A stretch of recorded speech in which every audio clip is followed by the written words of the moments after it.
No, I'm not going to ask you any questions on that. I just want to know if you have read the story or not, because there is no point then. Like when I'm giving you something, some material for pre-reading, means before the class you should read that. After the class I'll be sending you notes, right? But before your class, some things when they are sent, they are meant to be read by you before your class. And I also told you that since at this level we are not going to read aloud the story line by line, I'm not going to do like that, right? Nobody does like that at this level. Even in like your junior college also, nobody used to do like that. So that was the reason why I uploaded the entire story by R.K. Narayan, and I uploaded it in your Google Classroom. Like I did the same for all other branches, and most of them read in other branches, but in your place, none of you have read. You are telling me that. So, okay, it's your choice. Um, so today I'm going to give you an overview of the writer.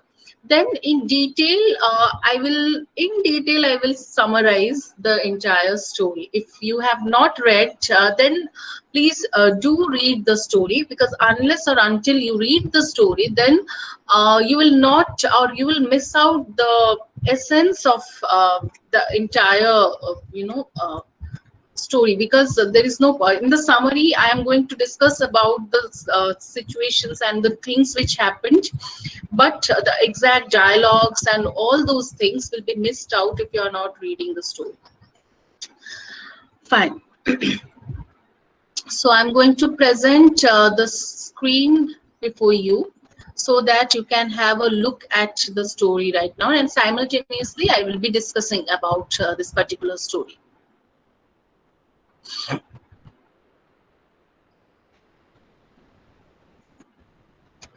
Are you all able to see the file? Yes, Word file. Yes, ma'am. Okay, fine. So this is the story. It's a 12 or to 15 pages story, a short story by R.K. Narayan, and it's like you can sit and like within an hour it will get, not an hour also it will take. Within half an hour you can finish it off.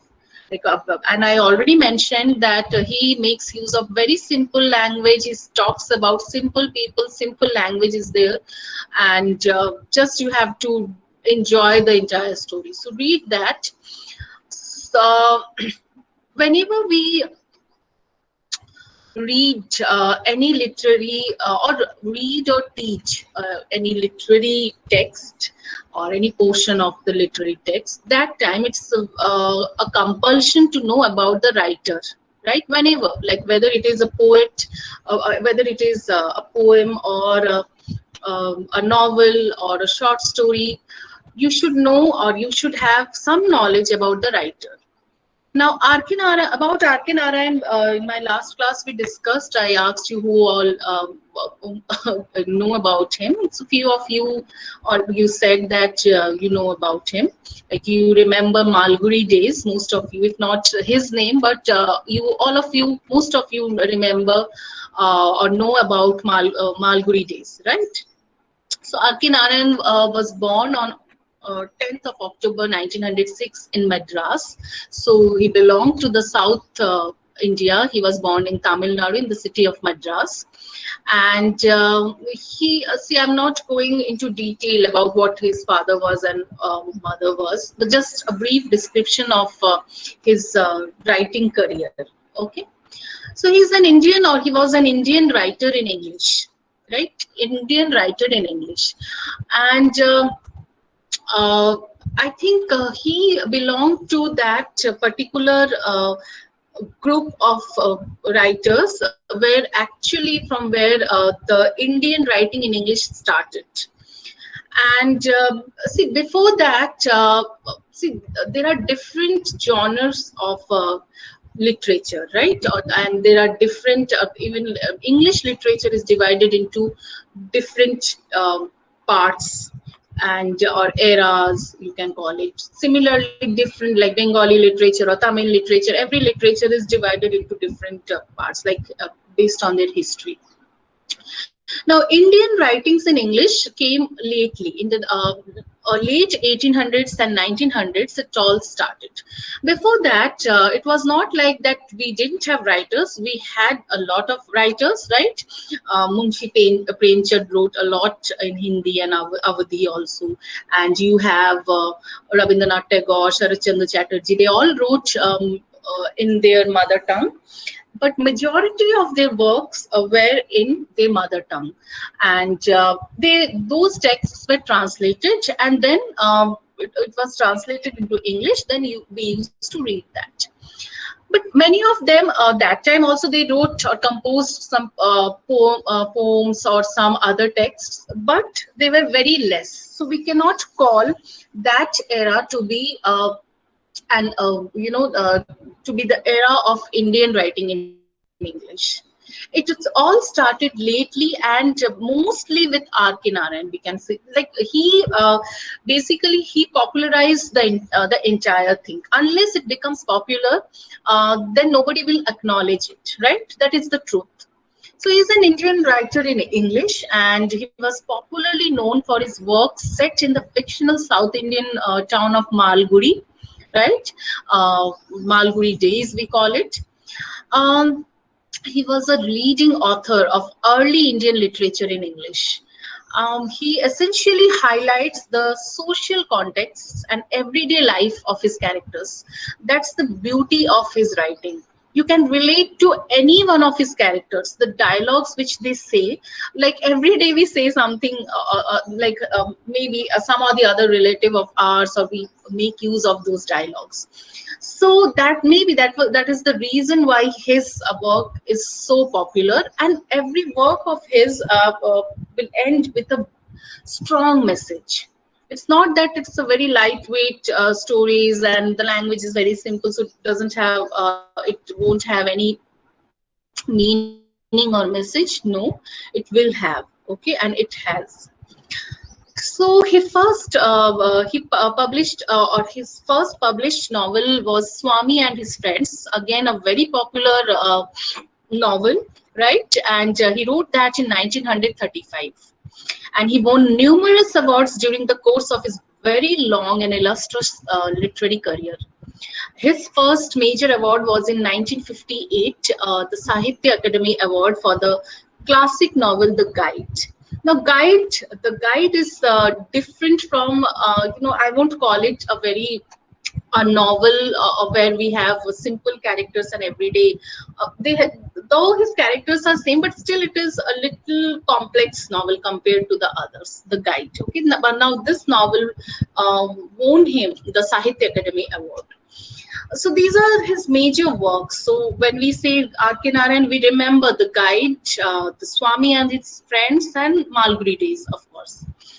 Now he received the coveted Padma Bhushan Award in 1964, and the most prestigious A.C. Benson Medal, we call it, and uh, in the year 1980. And a year before his death, he died in 2002. So in 2001, he was awarded India's highest civilian award, the Padma Vibhushan. Right. So um, that is, that's all you should know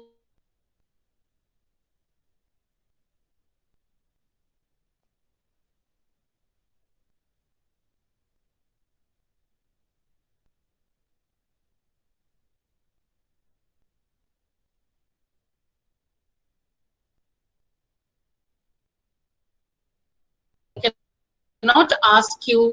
Narayan. The questions which are because for my other classes I started asking them question about how the story opens, what is the name of the village, and other things, what are the characters names, but I cannot ask you since you are telling that you have not read the text. No, Now ma'am. We read RK it. Narayan's, you read it? Okay, you tell me what is the name of the village where he lives. Tamil Nadu, ma'am. Samkritam.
आगे आगे.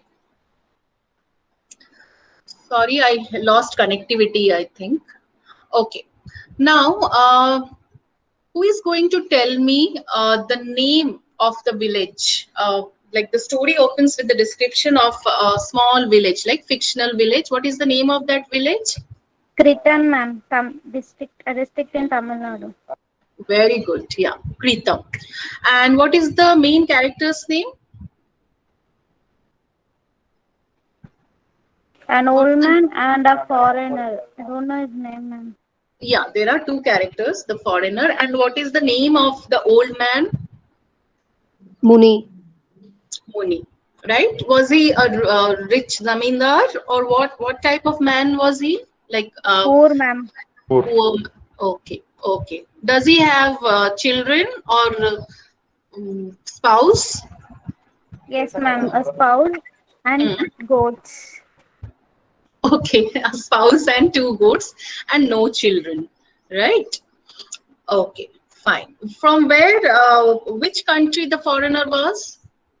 New York. Very good. New York is not a country, right? He was from America and the city is New York.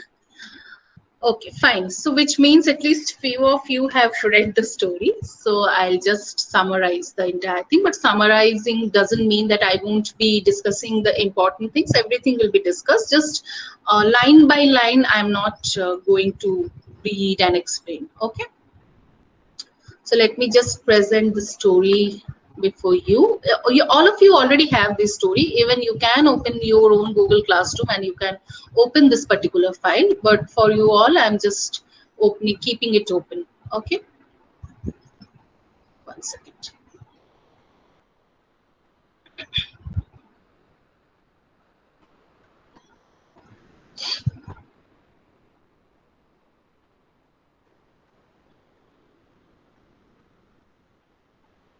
Are you all able to see the file?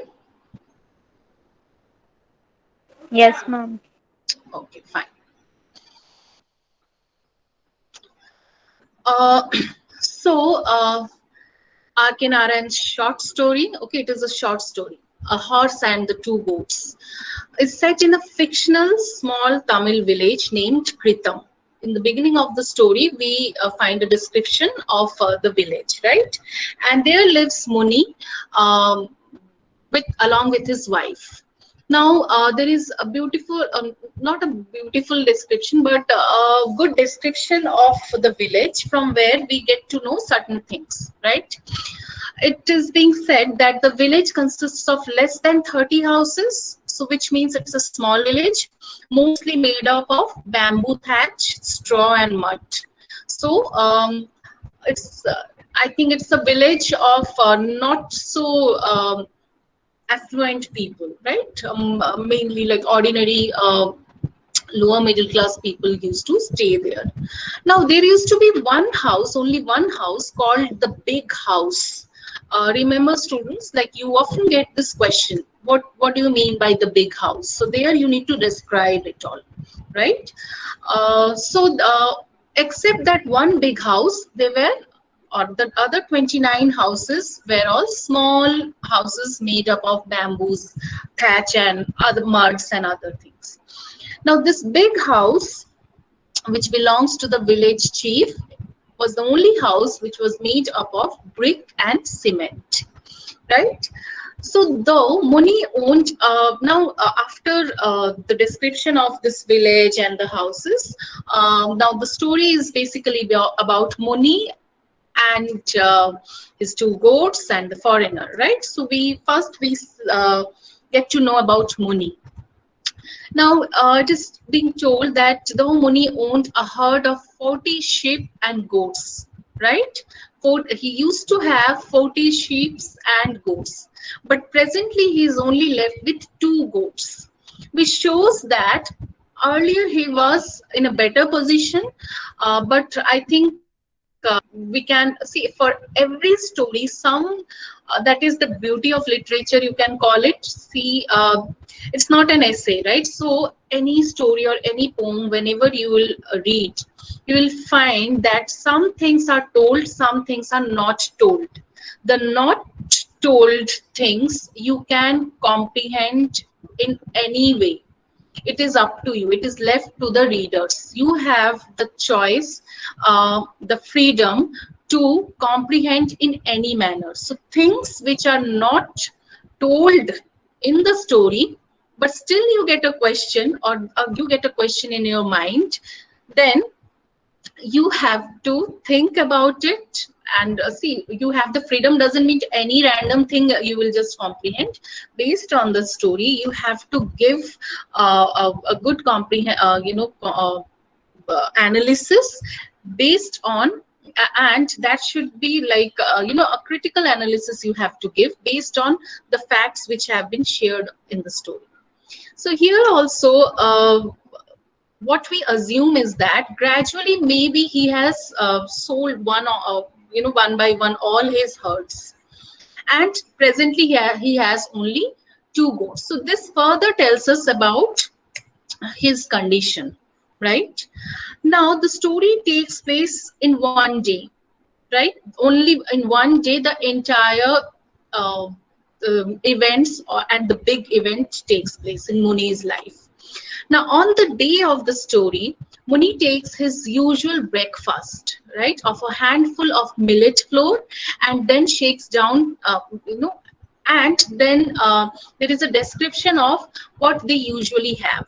It is being described that three times they have millets only. Morning, they will have millet with water and some salt. Then lunchtime they will have millet dough with some onions, right? Night also millets, or they won't have anything. And let me just tell you, millet is a very cheap, I think all of you know, it's very cheap flour, like right?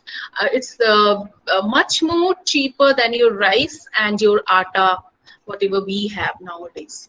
So this further tells us that they were poor people, and that too there is repetition of millet all the time in their household. They only used to have millets. So on the day of the story, Muni, he takes his usual breakfast and then shakes down drumsticks from the tree in front of his house to get some drumsticks, right? Then Muni expresses his wish for drumstick sauce. Or drumstick sauce means drumstick curry only. Okay. In the story, it is being said that it's drumstick sauce. So he asks his wife to prepare drumstick sauce for him.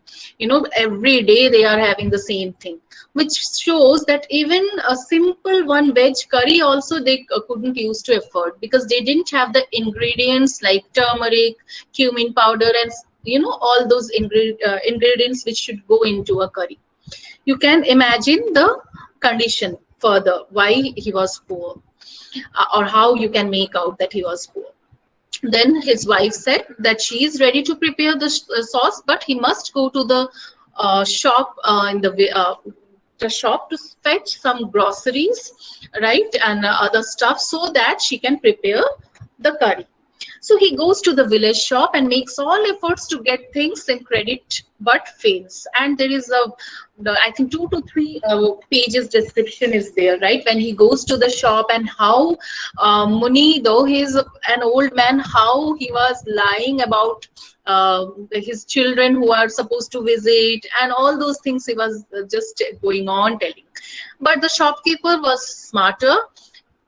He was used to Muni and his excuses and his lies. So this time he said, no, I know that you don't have any kid, any children, so you just go back. Already so many dues are there, so I'm not going to give you anything. So he comes back, and he was very sad. And when he came back, his wife got very angry, because all the while she was just waiting for him to return so that she can prepare something for lunch, right? But he came empty handed. So she said, you go, I don't have lunch also for you. And then sadly Muni, he comes home, he was humiliated by his wife, and so he just takes the two goats which were left with him and goes to a place in the outskirts of the village beside the highway. There is a description there, right? Beside the highway to graze the goats, right? And maybe he always used to do that. So Muni usually sits under the clay horse statue where he usually sits to protect himself from the sun and watches the trucks. That day, he sees a yellow station wagon approaching. And in those days, this is about the pre-independent India, right? In those days, these wagons were mostly used by the English or the foreigner people, and also by some the zamindars and people like them. So there is a description there. Now the wagon comes and stops in front of the statue. Then a red-faced American dressed in khaki gets out of the wagon and asks in English about the nearest gas station. Okay, nearest gas station, because he wanted to fill gas for his wagon. Then, as the American notices the horse statue, he gets fascinated by it and starts a discussion with Muni. So basically, he uh, he stopped his wagon to ask about the gas station. But here one irony is that an irony from where a lot of humor comes, right? So that both of them didn't understand each other's languages, but still they managed to go on for a very long conversation, and they almost spoke about everything, right? So there starts their conversation, but there was a motive behind this. The foreigner, why he was speaking to Muni for such a long time? Because he was fascinated by the horse statue. That's why he picks up a funny conversation where the two of them do not understand each other's language, right? Now, the American assumes that Muni is the owner of the horse statue and offers a 100 rupee note to purchase it. And that time, 100 rupee was a huge amount, right? So, and he was giving it for the horse statue. And whereas Muni thinks that the man wants to buy his goods. Why? Because when he was going on for this conversation, he thought that if he praises Muni's two goats, then Muni might be ready to sell the horse statue. So he just picks up the conversation. He looks the goats and he tells that, oh, these are your goats, nice, and then he gives him 100 rupees. So through this, Muni understands that maybe he is giving me the 100 rupees for the two goats. How will he know that it's for the horse? Because Muni knows that it's not his horse. That horse thing never came to Muni's mind. So Muni thought that the American assumes that Muni is the owner of the horse statue, and definitely he is offering the 100 rupee note to purchase it. So, but Muni thinks the other way. So, in fact, Muni has always, in the story it is being described, that it seems Muni has always dreams of selling his goats at a good price and setting up a small shop with some money. So, he always had that dream. So when he saw that the American is offering him 100 rupees for those two goats, and we can, it seems that the two goats are less expensive than the horse. Okay, for an horse statue, 100 rupees is reasonable, but for two goats, it's not reasonable. As per in the story, it has been described. So anyways, since it was his dream, and that too he got 100 rupees for that, he just felt very happy. He immediately took the 100 rupees, and without looking behind, he just leaves his two goats there. And the foreigner also didn't bother to look for the goats. He just took the horse statue, and uh, with his wagon he just went off. Then Muni left the two goats thinking that the foreigner has given him 100 rupees for those two goats. right? So he just leaves it there and he comes back. When he comes back, he just shows 100 rupees notes to his wife, and he was very happy. But she doesn't believe that he has sold the two goats for such a hefty price. Who will buy those two goats for 100 rupees? So she just accuses Muni of theft. Okay.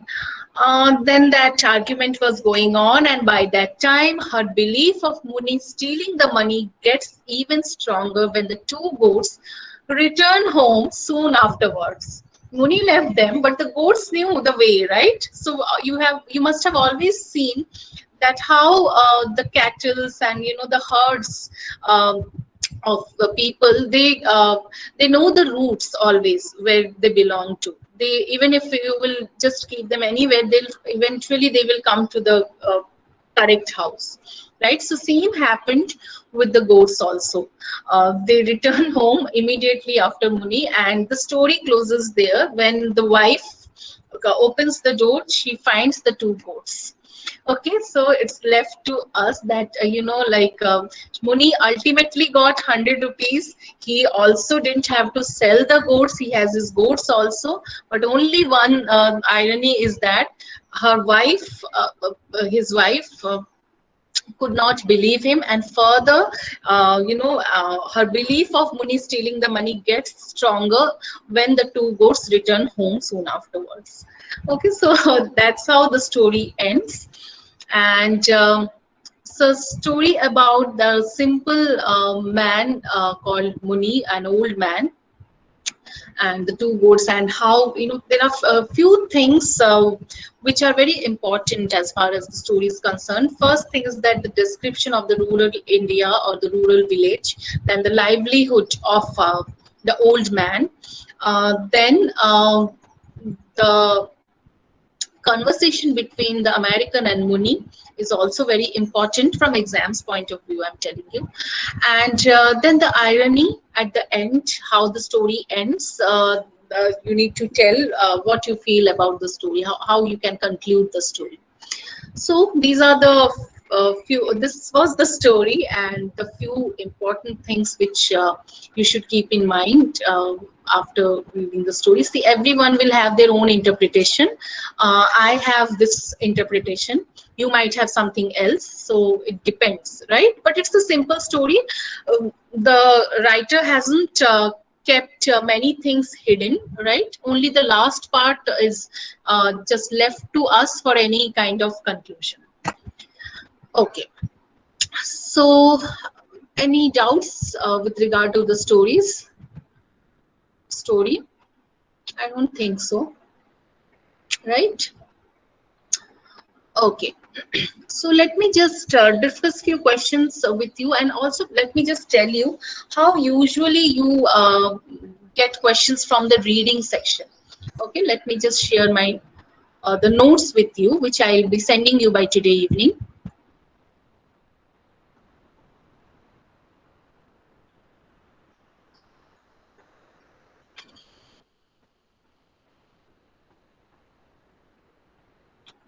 So these are your notes. You have a description about R.K. Narayan, then the summary you will have, and then few passages taken from the story. Uh, and also for them, you have the answer key also attached. So this is kind of a question bank for you, right? How the questions usually comes. Usually you get passages from the story itself. But sometimes we have seen that even some questions, direct questions have also come.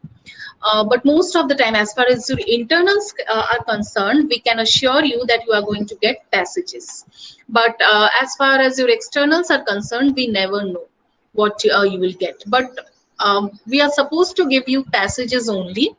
But sometimes we have seen that final exam also some questions have come. Okay, so it doesn't matter, even the questions are also from the important passages most of the time. So that's why if you are reading the entire story, you can easily attempt any question. So the few passages which are important are like where the conversation takes place between Muni and the American. and based on that you have some questions. And then again Muni and the American, okay, that part is very, very crucial. Then the description of their everyday life. His wife lit the domestic fire and Don boiled water in a mud pot. These are important. This paragraph is important. And um, the foreigner followed his look and decided that it would be a sound policy to show an interest in the old man's pets. Again, that the same from those same paragraphs. Okay. Then again in the story there is a description of the American man's life in the USA, New York, right?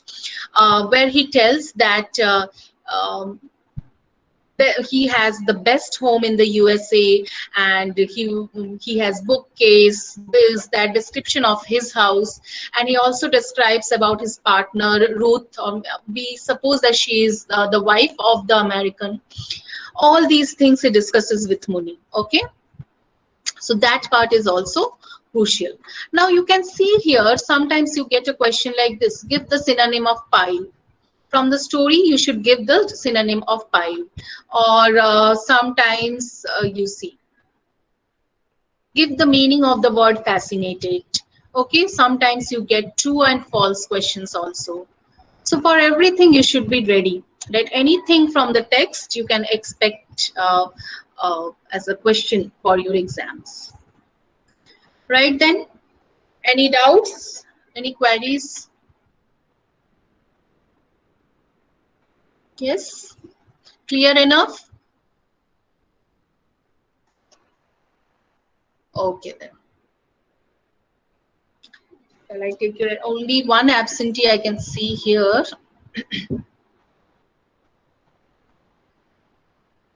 Roll number 67. Yes, ma'am. 67. Yes, ma'am. Respond to your roll calls.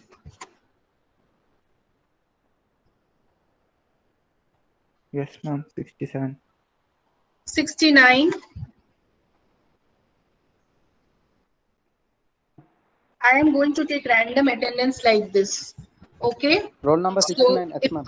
okay, if you are not responding, then you will be marked absent.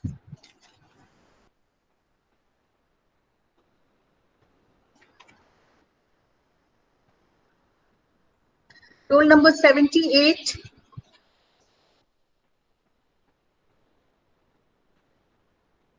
78.